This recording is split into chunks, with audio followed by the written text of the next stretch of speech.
Jumpa lagi di podcast Era Rumpi bersama saya Arya Astawa. Sobat podcast, tamu ngobrol saya kali ini ada Dipayana yang akhirnya resmi nih menyandang status seorang ayah setelah 8 tahun menanti hadirnya seorang buah hati. Apa kabar Bli Dipa? Baik, sehat Arya. Iya. Lama nggak jumpa, akhirnya jumpa lagi. Lama banget. Ya. Terakhir sewaktu masih di Jogja ya? Iya. Itu kira-kira tahun berapa ya? Tahun 2013 ya? Iya, segitu ya. Tahun 2013 udah lama banget. Tapi sering ngikutin kok di Facebooknya Arya. Oh iya? Ya. Oke. Stalking atau enggak komen-komen lah ya. Iya. Bercanda-bercanda. Nah, oke. Saya nggak akan tanya nih perasaan Bli Dipanya sendiri setelah akhirnya gitu ya menjadi seorang ayah, punya momongan begitu ya setelah 8 tahun lamanya menanti. Saya nggak akan tanya. Pasti bahagia banget ya. Karena orang punya momongannya udah bahagia, apalagi ini 8 tahun begitu. Tapi kalau boleh tahu ini kapan lahirnya si buah hati? 8 September 2021 dia lahir. Oh, baru ya? September berarti baru sampai sekarang 6 bulan. 6 bulan. Ya. Wah, masih lucu-lucunya ya. Pantes itu sangat lucu banget. Nah, Bli, gini Bli. Kalau kita bicara ya sama-sama udah menikah nih, pasangan suami istri begitu. Kalau kita bicara momongan kan ada juga pasangan suami istri yang memilih untuk free apa istilahnya child free gitu ya, istilahnya sekarang lagi viral gitu ya akhir tahun ini. Tahu tuh akhir-akhir ini.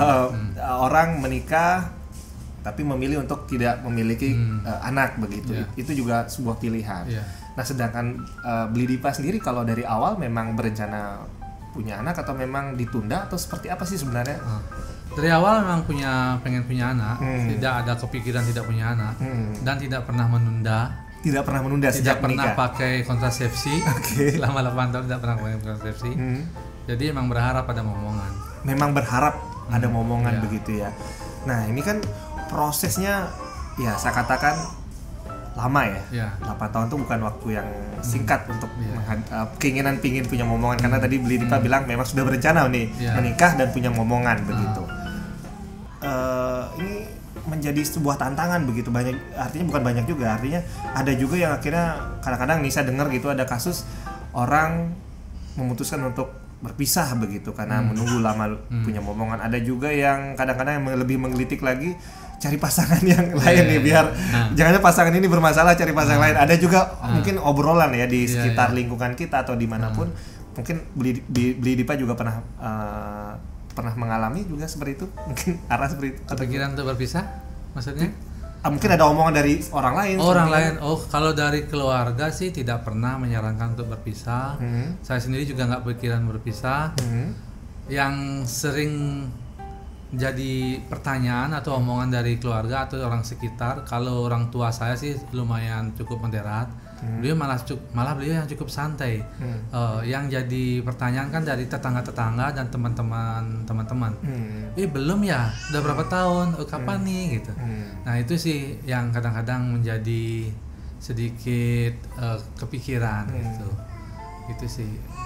Artinya ada omongan dari lingkungan. Nah, ini kan jadi tantangan buat Bli Dipanya. Bisa dibayangkan lah istilahnya itu sebuah suatu yang kalau istilahnya mungkin sekarang toksik lah istilahnya, racun gitu ya. Harusnya ya mereka sudah menikah, sudah berjanji untuk sehidup semati begitu. Akhirnya sampai berpasangannya sampai akhir hayat seperti itu.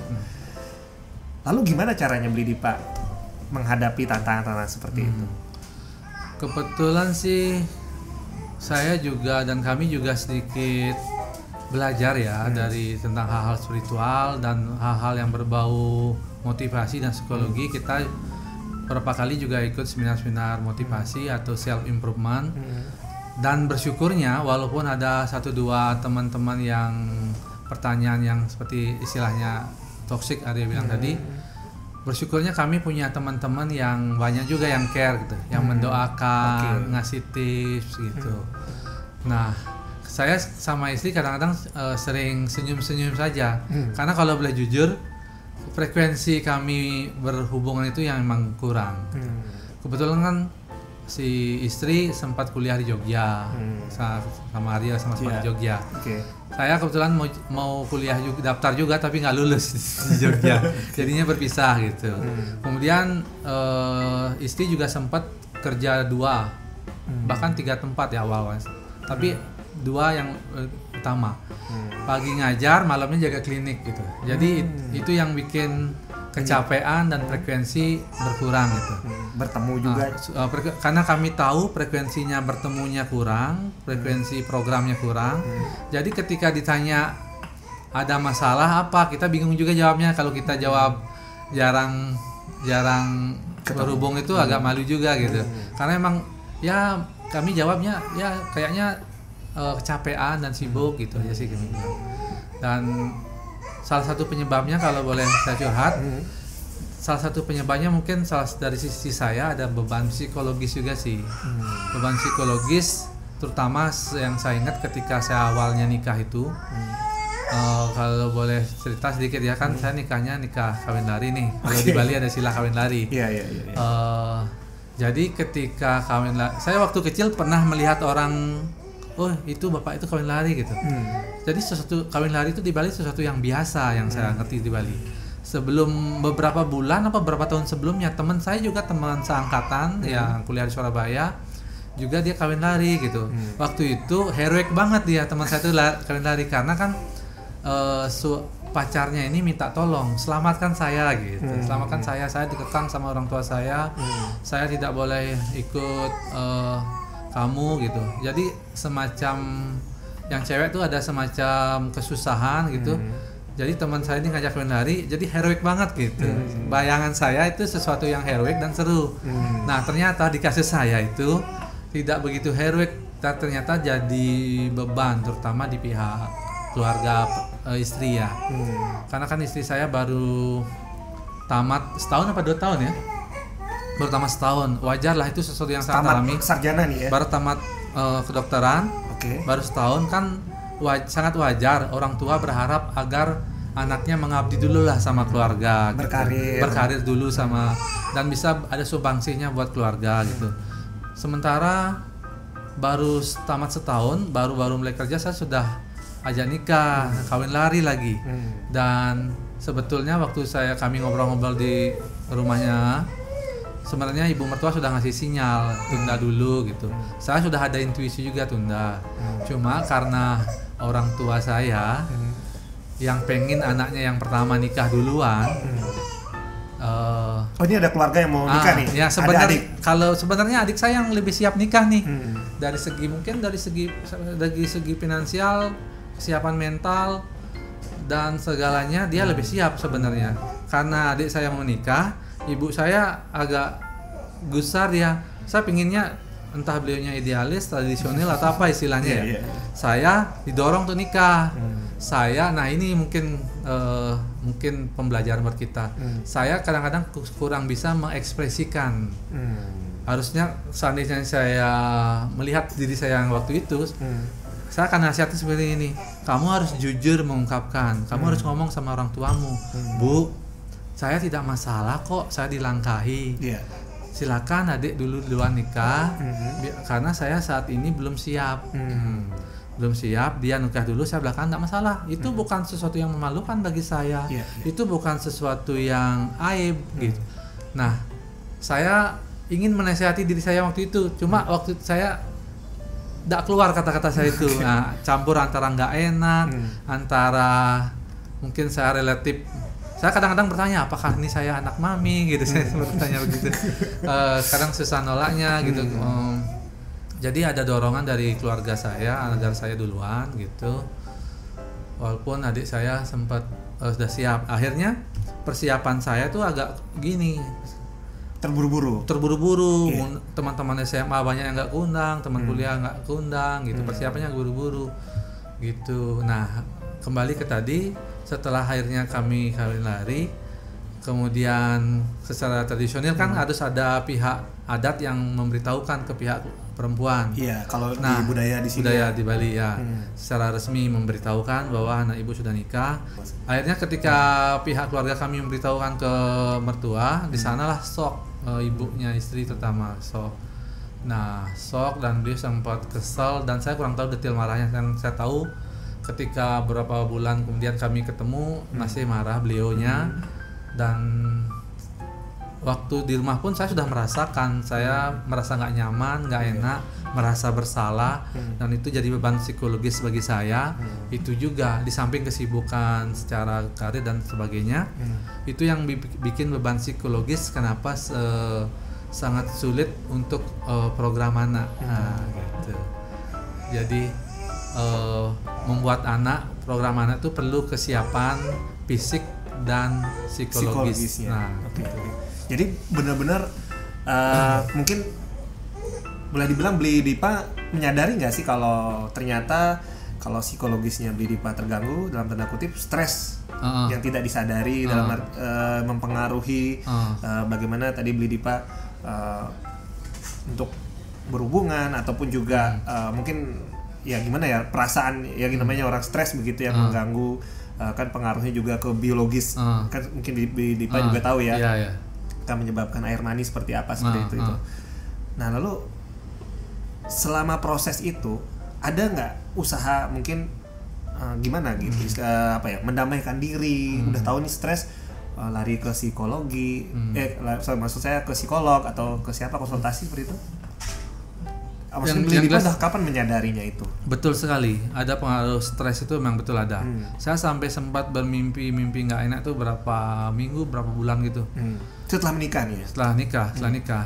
Akhirnya kan saya juga kasihan juga sama istri gitu. Akhirnya yang saya pikirkan tuh saya harus minta maaf nih sama mertua gitu. Akhirnya kami cari waktu untuk datang ke rumah mertua. Untuk minta maaf secara resmi, mengakui kesalahan lah, terutama saya pribadi. Akhirnya di sana lah ibu mertua meluapkan rasa marahnya, rasa kesalnya. Saya jadi pendengar yang baik. Untungnya saya tahu teori-teori sedikit bahwa pentingnya mendengarkan. Akhirnya saya tidak membela diri, saya mengakui kesalahan dan saya hanya jadi pendengar yang baik. Akhirnya saya hanya dengarkan beliau sampai puas meluapkan emosinya. Setelah itu saya merasa lebih lega. Nah, untungnya saya ada background sedikit belajar spiritual, baca Bhagavad Gita sehingga tidak melangkah ke hal yang tidak diinginkan lebih jauh. Kemudian saya sampai ke psikolog tidak sih, cuma konsul ke senior ke teman-teman yang ngerti spiritual gitu konsul.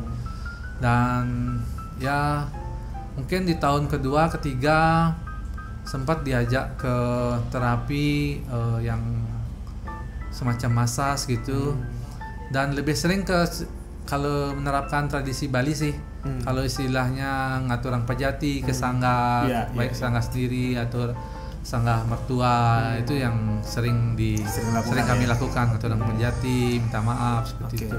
Nah ini setelah akhirnya apa ya mertua gitu meluapkan itu tahun keberapa kalau boleh tahu sebenarnya? Beberapa bulan di hari ya. Oke. Artinya tidak sampai lewat setahun beliau sudah memaafkan ya. Cuma kan sempat ibu mertua terlontar begini kata-katanya setelah sekian tahun kami nggak punya momongan. Nah ya kita berdoa aja ya di sangga orang pejati. Entah apa yang ibu ucapkan waktu itu gitu. Jadi ketika ini setelah beberapa tahun ya akhirnya beliau mengungkapkan setelah beberapa tahun beliau nyeletuk entah apa yang ibu omongkan waktu itu ketika marah.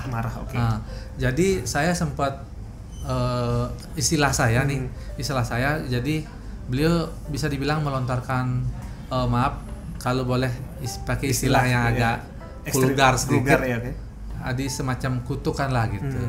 Kan walaupun beliau nggak mengatakan itu kutukan tapi sesuatu yang anggaplah diucapkan sesuatu yang apa istilahnya kalau boleh minjam istilah misuh itu dan itu berasal dari hati itu kan kutukan juga. Artinya ya kita mengetahui Tuhan itu maha adil ya. Siapapun yang disakiti ya Tuhan pasti membela. Dalam hal ini saya menyakiti ibu mertua perasaan ibu mertua, perasaan keluarga istri saya khususnya ibu mertua. Dan saya yang kebetulan belajar sedikit spiritual mengerti bahwa sesuatu sakit hati atau kutukan, apalagi terlontar dari kata-kata, itu akan bereaksi gitu. Ada reaksi, saya dapat karma palanya, ada reaksi karmanya gitu. Dan saya juga berpikir mungkin ini reaksi karma juga gara-gara menyakiti ibu. Saya sampai sekarang sih belum mengerti sepenuhnya apakah ini memang takdir saya, apakah gara-gara ini kutukan ibu, atau istilahnya reaksi dari menyakiti beliau, apakah ini karunia juga gitu. Mungkin campur aduk antara karma dan karunia gitu. Mungkin campur aduk gitu. Belum Jadi lagi dari sisi fisiknya sendiri jarang bertemu gitu juga itu juga. Dan saya juga punya sifat kelebihan lagi satu, saya orangnya agak lelet juga. Mungkin sifatnya santai ya. Santai, kalau orang lain mungkin saya belum punya ngomong nih, fokus itu gitu. Tapi kan waktu itu kebetulan di kantor saya kerjanya cukup padat. Kemudian istri saya juga pulang malam, kadang-kadang nggak ketemu karena dia tugas malam. Jadi ya kita santai aja gitu. Nah, jadi kita kebetulan saya juga sebelum nikah bisa dibilang nggak sempat pacaran karena kita long distance. Jadi bisa dibilang kepikiran, bisa juga dibilang nggak, karena kita kayak pacaran jadinya. Kita ya kebetulan ada proyek bersama, ada ini bersama gitu. Jadi kesibukan itulah yang sedikit tidak memperdalam stres gitu. Artinya stres itu tidak terasa karena kesibukan tadi ya. Ya, kesibukan. Oke. Tapi dari titik itu semua, ini kan 8 tahun ya, panjang ini. Ada nggak sih rasa sampai pada akhirnya, ini sekali lagi boleh dijawab boleh tidak ya, Beli Dipa sendiri. Ya. Akhirnya itu tadi pertanyaan tadi di awal saya ulangi, walaupun Beli Dipa udah menjelaskan, tapi sekali lagi merasa mulai, aduh ini gimana ya sebenarnya. Kalau sampai misalkan ya katakanlah pikiran buruk begitu, kalau akhirnya saya nggak punya momongan gimana nih, sempat nggak bertanya dalam hati seperti itu diri sendiri, atau mungkin istri malah curhat ke Beli Dipa? Kalau boleh nih diceritain. Saya sempat nggak tahu saya sempat ceritakan apa enggak ya, saya sempat berpikir ngangkat anak, saya sempat berpikir, tapi sebelumnya kita ada rencana buat bayi tabung, ada rencana. Sudah nanya-nanya. Kebetulan di teman di kantor kan ada tuh yang sekian tahun juga nggak punya anak, akhirnya punya bayi tabung, dia di Malaysia, ada juga yang di Bali berhasil sekian juta. Nah, kemudian sempat juga saya minta tolong ke istri, kebetulan dia kan dokter. Kapan nih sempatkan waktunya untuk check up, general check up lah gitu. Kebetulan akhirnya nggak jadi ya, lama nggak jadi. Entah karena dia juga lelet apa nggak ngerti saya. Karena saya kan emang kurang ngerti masalah itu kan. Yang penting saya nurut aja sebenarnya. Ketika saya diarahkan, ketika saya dijadwalkan saya akan ikut gitu. Ya itu tadi. Akhirnya karena sama-sama sibuk dan kayaknya dia juga santai gitu. Akhirnya gitu. Nah akhirnya penting juga nih kita fokus sebenarnya. Saya masih ingat guru SD saya ngasih tahu, ibu saya, Jan, sebenarnya anakmu tuh ya lumayan pintar ya, cuma dia kurang fokus dia. Dan saya memang itu kelebihan saya tuh kurang fokus, maksudnya fokusnya itu saya banyak. Multitasking, positif mungkin ya. Multitasking, tapi tidak dianjurkan lah. Lebih baik fokus dulu satu. Contohnya kalau boleh menyimpang sedikit, contoh saya multitasking dan tidak fokus tuh. Ketika saya tugas di Lombok, saya lagi kuliah S1, saya buka toko, yang mana saya juga seorang PNS. Saya buka toko, nyusun skripsi, buka studio musik juga, sedang menggarap album. Nanti belum pernah saya kasih albumnya. Nanti saya kasih ya. Kasih. Kebetulan nih kita tadi berapa? Banyak banget ya, udah 4 tuh. Nyusun skripsi, buka toko, buka studio, proyek bikin album. Udah 4. Kemudian nerjemahin buku. Nerjemahin buku. Bukunya juga sekian tahun nggak selesai. Nah, saya mau nulis buku nih, The Power of Tidak Fokus. Kan ada tuh di toko buku The Power of Focus. Jadi rahasia sukses itu kan fokus. Saya juga punya rahasia sukses, The Power of Tidak Fokus. Jadi kalau mau sukses jangan ikuti pengalaman saya gitu. Iya. Nah itu banyak kalau mau detailnya banyak. Nah itu contohnya 5 tadi ya. Ya 5. Ada lagi, kemudian sibuk juga bikin newsletter di sana di Lombok. Ada lagi geruduk. Oke. Geruduk sama teman-teman Bali, ya galungan apalah gitu. Ya, jualan buku kadang-kadang. Saya juga karena waktu itu di Lombok kerjanya agak santai. Iya. Sehari kerja cuma 2 jam saya, sisanya saya bebas internet. Saya manfaatkan waktu untuk jualan buku. Oke. Nah, itu kurang lebih ada 6 itu. Udah 6. Bisa dibayangkan betapa tidak fokusnya. Iya. Itu contohnya. Nah, begitu juga ketika orang yang fokus ketika ada ngomong dia akan set gitu akan dia. Emang kalau ada masalah apa, misalkan perikokelnya atau apanya, dia akan fokus sana. Iya. Nah, itu. Jadi kelebihan saya yang santai, tidak fokus itu mendukung jadinya gitu. Tapi saya beruntungnya banyak orang yang mencintai saya, banyak orang yang menyayangi saya. Saya jadi bisa dibilang kehadiran putri kecil saya ini bisa dibilang berkat doa orang tua, berkat doa mertua, berkat doa teman-teman dekat yang mendukung tentunya. Yang mendukung. Dan kebetulan waktu itu ada juga teman istri orang Bali yang tugas di Australia. Dia juga lama nggak punya anak gitu. Akhirnya dia menerapkan dan dia dinasihati juga oleh seniornya di sana. Dia mempraktekkan suatu ini kalau di Bali bilang brata ya, brata. Dia mempraktekkan kalau itu namanya payovrata gitu. Singkat ceritanya, minum susu selama 5 hari gitu ya. Minum susu dia selama 5 hari saja, tidak makan apa-apa, itu yang dia praktekkan. Di samping dia berdoa ya. Kita datang ke pura ini kita berdoa, kita datang ke ashram berdoa. Jadi selalu doanya itu, orang tua juga pasti mendoakan itu. Itu kamu sekali aja, nah, gitu. Dan jadi 5 hari minum susu itu terus-terusan begitu. Jadi payovrata itu selama hari tidak makan apa-apa, hanya minum susu saja gitu.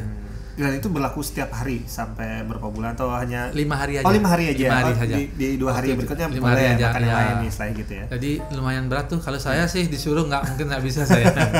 Gitu. Jadi mungkin bisa dibilang kalau berkat ngomong ini, kalau dari saya sama istri mungkin lebih banyak perannya istri lah. Dia lebih banyak doanya, lebih banyak beratanya, saya yang lebih santainya gitu. Iya. Oke. Iya. Wah, ini prosesnya seperti itu ya. Iya. Artinya kalau dari jawaban Beli Dipa bisa saya simpulin ini 8 tahun ini walaupun ya ada toksik lah sesuatu yang ada juga yang mendukung gitu ya dari kondisinya Beli Dipa untuk punya momongan ini, di samping itu yang membuat tidak terlalu stres menurut saya nih kalau dengar jawabannya memang kebiasaan santai begitu ya. Habis itu ya. Kalau dari nadanya loh. Iya. Kalau memang orangnya agak santai sih. Iya. Dan untungnya juga tahu sedikit belajar spiritual bahwa segala sesuatu terjadi atas kehendaknya. Terus kita percaya ada hukum karma gitu. Tapi memang perlu juga usaha gitu.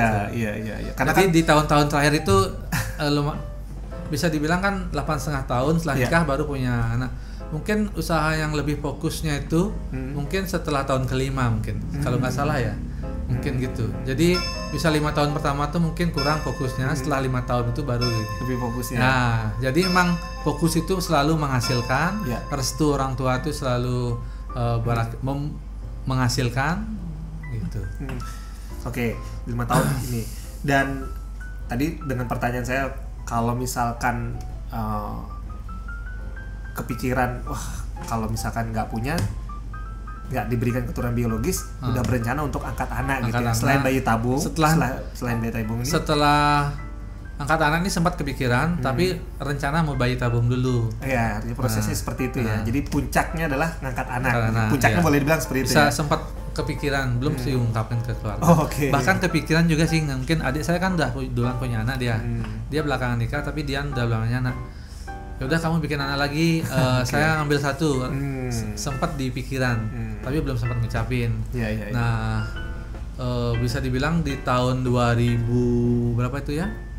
2000 hamil berapa? 2020 ya. Hamil 2020. Bisa dibilang titik-titik terikhlas saya. Sebelumnya kan sempat merasa bersalah, merasa kenapa saya dapat jatah yang begini. Tapi ketika titik ikhlas pasrah itu di titik klimaksnya, saat itulah karunia itu masuk gitu. Ketika kita sudah berdoa, sebelumnya kan sudah berdoa, kita melihat-lihat berapa bulan nih doa ini menghasilkan. Nah, ketika tidak berdoa, tidak mengharapkan apa-apa, tidak ikhlas, akhirnya plus karunia corona juga. Itu. Ya pas corona ini ya. Ketahuannya pertama kan istri kena corona, dicek positif tapi tanpa gejala. Dicek, akhirnya gimana? Mual ya, gitu ya. Mual. Kenapa kepikiran tes jadinya? Mual enggak mens. Enggak mens. Akhirnya iseng tes gitu. Saya lagi santai-santai tuh. Positif.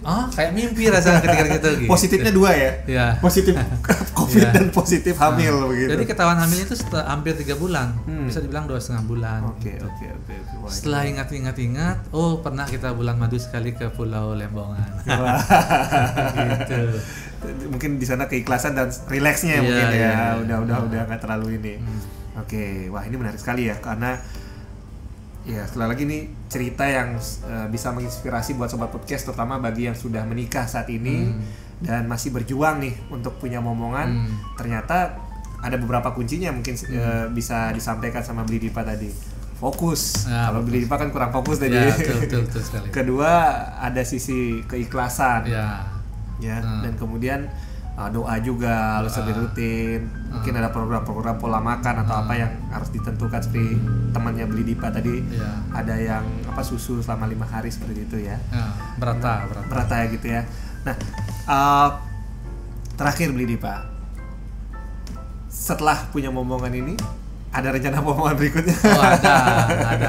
Kalau saya pribadi tidak membatasi. Bahkan saya ada hayalan seandainya dikasih 5 atau 11 kayak Atta Halilintar. Artinya gini, kami punya konsep atau keyakinan ya benar juga tuh kata orang tua, banyak anak banyak rezeki. Karena kan mungkin orang berpikiran jangan banyak punya anak, kita nggak akan mampu merawat. Nah, kebetulan kami mendengar kata-kata bijak, kalau Tuhan mampu merawat gajah dan harimau di Afrika, kenapa Tuhan tidak akan merawat juga anak-anak manusia gitu. Jadi kami tidak membatasi, dikasihnya makin banyak makin bagus.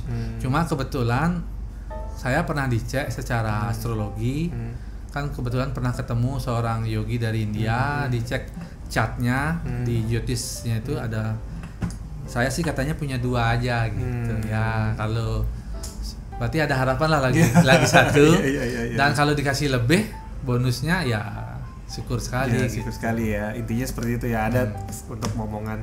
Tapi kuncinya adalah yang menarik dari kita bisa tangkap sobat podcast ya dari Beli Dipa nih, kesabaran ya, 8 tahun dan memang komitmennya dari awal menikah hanya untuk 1 istri dan untuk seumur hidup, istilahnya hingga akhir hayat begitu ya Beli Dipa ya. Kan kalau di Hindu kita diajarkan tidak ada istilah cerai. Tidak ada istilah cerai. Jadi itu ya kalau ada perselisihan kan tidak, itu bumbu-bumbu rumah tangga lah ya. Jadi itu yang kita pegang, bahwa nasihat dari guru-guru kami juga tidak ada kata cerai. Itu komitmen dari Beli Dipa dan pasangan. Dan tadi sudah Beli Dipa jawab sekali lagi, kalau puncaknya juga tidak misalkan secara biologis gitu ya, tidak mendapatkan angkat anak. Itu solusi terakhirnya. Oke, terima kasih banyak Beli Dipa atas sharingnya hari ini, dan semoga bermanfaat ya buat sobat podcast sekali lagi yang saat ini sedang berproses untuk punya momongan, agar tetap semangat, agar tetap yakin kalau Beli Dipa aja bisa, ya kenapa tidak? Kita harus berjuang juga sampai bisa hubungan Pak Sutri ini bisa berjalan hingga akhir hayat seperti janji awal menikahnya. Boleh lagi satu baru saya ingat. Oke, apa? Jangan membanding-bandingkan hidup kita dengan orang lain. Mungkin orang lain waktunya ada yang cepat, ada yang lama. Setiap orang ada waktunya gitu. Dan tadi kalau boleh saya tambahin lagi dari sisi psikis, dari sisi kesehatan, lupa saya tadi bilang perlu tidur teratur. Kalau bisa jangan begadang. Kalau tidur itu bagusnya jam 10 lah maksimal. rajin olahraga. Kebetulan saya waktu itu karena di Bali kerjaan cukup padat, jadi saya kurang olahraganya. Kalau saya tadi dibilang kan di Lombok kerjaan santai, banyak aktivitas. Saya kan mengeluh nih. Saya pikir kerjaan anggaplah di keuangan itu sibuk atau saya lihat orang kerja itu kan kayak di bank tuh sibuk. Gitu. Saya sempat loh kok kerjaan 2 jam sih, jauh-jauh kuliah ke Jakarta kok kerjaan cuma begini, gimana sih kerjaan yang benar itu gitu.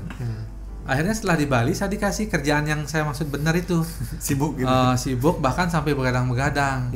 Jadi sebenarnya saya lihat, kalau saya lihat flashback ketika saya di Lombok itu sebenarnya karunia. Ada waktu, jadi sebenarnya apapun kondisi kita ya kita harus syukuri gitu sebenarnya. Itu sih yang harus saya pelajari juga. Plus kebetulan ibu saya, kami di rumah kan punya ini jualan nutrisi ya. Nah itu kebetulan istri saya dipaksa untuk teratur minum nutrisi protein itu gitu. Jadi intinya ya psikis, kesehatan, spiritual. Oke, kuncinya di sana ya. Sekali lagi terima kasih banyak Bli Dipa untuk sharingnya, dan tentunya mudah-mudahan sekali lagi bisa bermanfaat buat pendengar atau penyimak nih dari podcast Era Rumpi. Dan Sobat Podcast, itu dia obrolan saya hari ini. Silahkan kalau ada pertanyaan atau mungkin komentar di kolom komentar itu sampaikan. Sampai jumpa di episode berikutnya.